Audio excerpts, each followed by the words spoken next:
performance down here at the Horse Heaven Roundup in the Lithia Arena. Welcome back to the Horse Heaven Roundup pre-show. I'm your host, Clay Noel, and we saw quite an action-packed night last night, and there was a lot of changes with slack this morning. So remember the format. In the steer wrestling, team roping, and tie-down roping, those events will be 2 rounds and then a short go come Saturday. And then in all of the other events, the bull riding, bareback riding, saddle bronc riding, barrel racing, and breakaway roping, they will have 1 round and then the short round comes Saturday. So there's it can get confusing to follow along, but follow along with me here as we look at who is leading each event. Starting off strong in the bareback riding, it was the Aussie Mr. Straubs Jones came out and rode Calgary Stampede Cincy Whitney for 85.5 points. Then in the tie-down roping, we saw Macon Murphy yesterday morning in slack to start off round 2 with a time of 7.4 seconds. Moving on to the breakaway roping, it is unofficially a new arena record with a time of 1.9 seconds to tie at the top. Then in the steer wrestling, again, another slack performance yesterday from Mr. Kyle Irwin was a time of 3.5 seconds to put his name at the top of the steer wrestling leaderboard. In the performance last night, we saw Brody Kress with a score of 89 points on Calgary Stampede's Freedom Express. That horse was stout and strong, and Brody just came out and matched that horse's energy for that ride. Then in the team roping, it's again another tie. So starting off in yesterday morning with slack, we saw Jake Clay and Trey Yates come out with a run of 4.5 seconds. Then in the performance, the reigning Cheyenne Frontier Days champions Hayes Smith and Justin Davis came out and tied that time. Moving on to the barrel racing, after the performance last night, we saw Ashley Castleberry at the top of the leaderboard, but with slack this morning for the ladies, it was Carly Otero with a time of 17.18 seconds to overtake Ashley's number 1 spot. Then in the bull riding, it was the final bull rider out last night, Wasey Shala, the name that has been on everyone's lips this year when it comes to the rookie race and bull riding. He has come out with quite the explosive year as his first year in the PRCA. He came out and rode Bridwell Pro Rodeo's Fred for a score of 88 points. And then after Wasey kind of cooled off for the performance last night, I got to sit down and talk with him, and let's hear what he had to say about his rookie season so far. You are the reigning world champion for the College National Finals Rodeo in the bull riding and the all-around. Wasey, you're still young. You're just barely getting started. You're leading the rookie standings as well. What made you want to claim this year as your rookie year? Oh, I knew I had what it takes to do it. My birthday's in November, so I'd give me a full year at it. And so I filled my permit as soon as I turned 18 and bought my card, and so here we are now.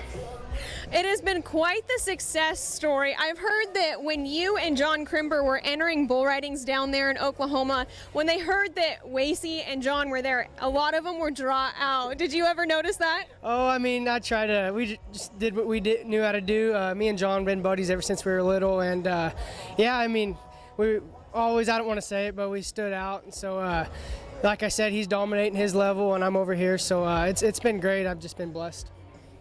Wasey was 88 points tonight on Tim Bridwell from Bridwell Pro Rodeo's bull Fred. Wasey, you had been on that bull before, you said. What was your game plan? Did you change anything from the first ride into this ride? Yeah, I got on him earlier this year in Redmond, and he bucked me off like at 7.9. So I just knew if I finished strong and did what I know how to do, it'd be good. So that's what I went at today.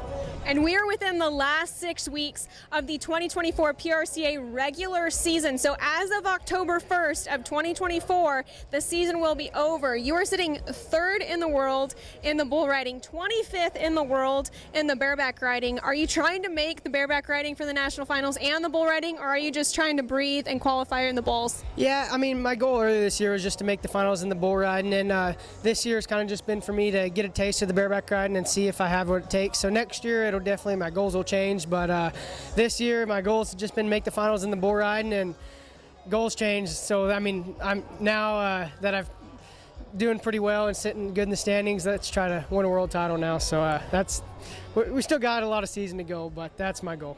Well, I think it's safe to say that we are going to see Wacy Shala at his first ever Wrangler National Finals rodeo this year, and we are so excited for it because he's so consistent and so strong in the bull riding and in the bareback riding, so he's got a long career ahead of him.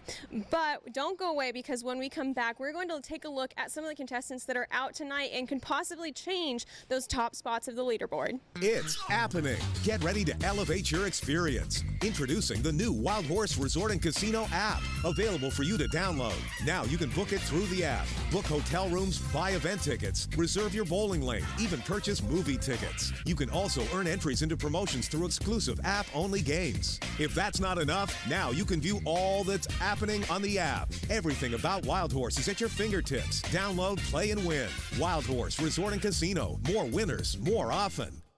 It's the best week of summer. The Benton Franklin Fair and Rodeo and your locally owned and operated Tire Factory and Michelin are proud to be sponsors of the Horse Heaven Roundup.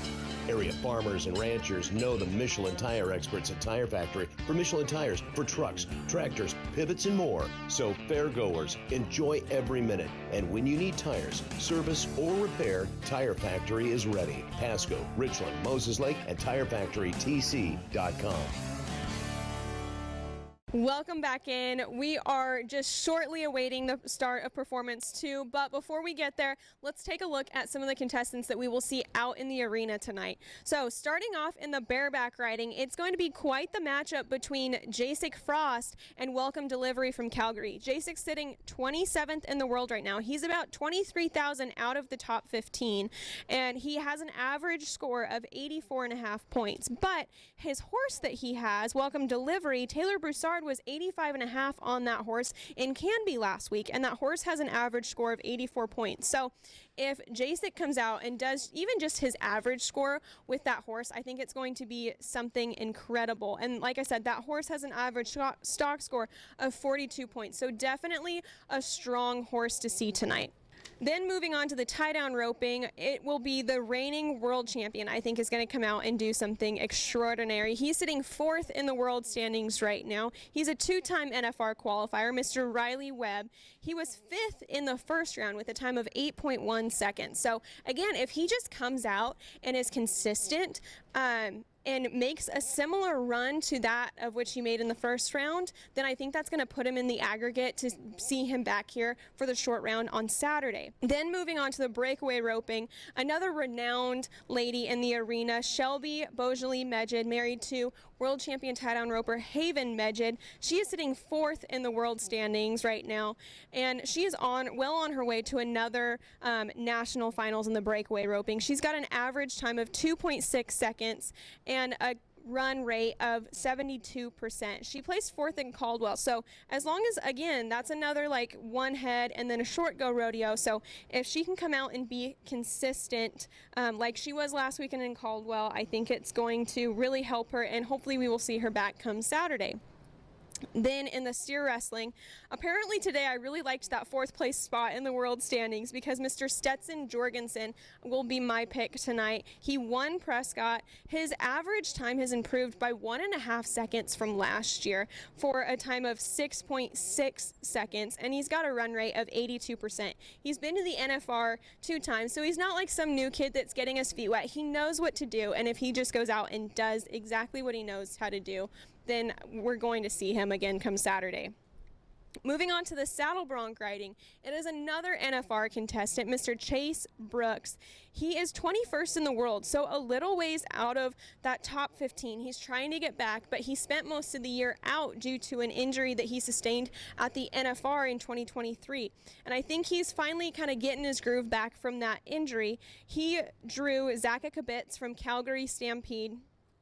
That horse, the last person that stayed on that horse actually was Zeke Thurston at the 2023 NFR, and he was 88.5 points. That horse has a buck-off rate of 67%, so a high buck-off rate, but if Chase can just come out and be the strong rider that he is, especially with this strong horse, keep his butt in the saddle, keep his feet set hard and fast, I think we might see a change at the top of the leaderboard with Chase.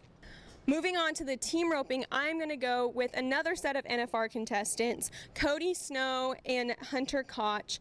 So Cody is 14th in the world right now. He's a 7-time NFR contestant. And then Hunter is 15th in the world and the 3-time NFR qualifier.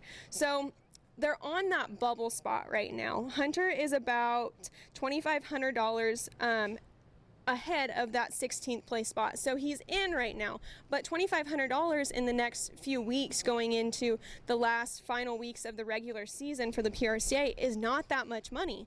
And then Hunter is 4th. And the reason that they're at different spots is because sometimes throughout the year, team ropers will change headers and heelers depending on who's going to what rodeo, if, someone gets hurt, whatever. So sometimes heelers can win more money or less money, and so that's why they're not tied at equal at that 14th place spot, because not everyone has necessarily the same amount of money won.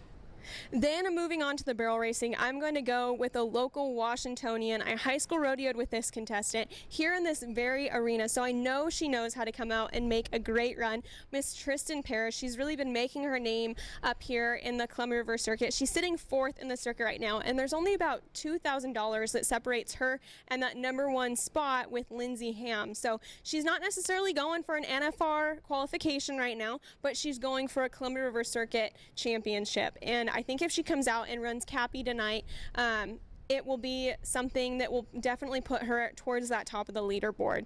Then moving on to the bull riding, that last name Gray has become really well known this year, but I'm going to go with the lesser known Gray brother, Mr. Levi Gray. He is up tonight and he drew Dawson Pearl's Bridwell Pro Rodeo.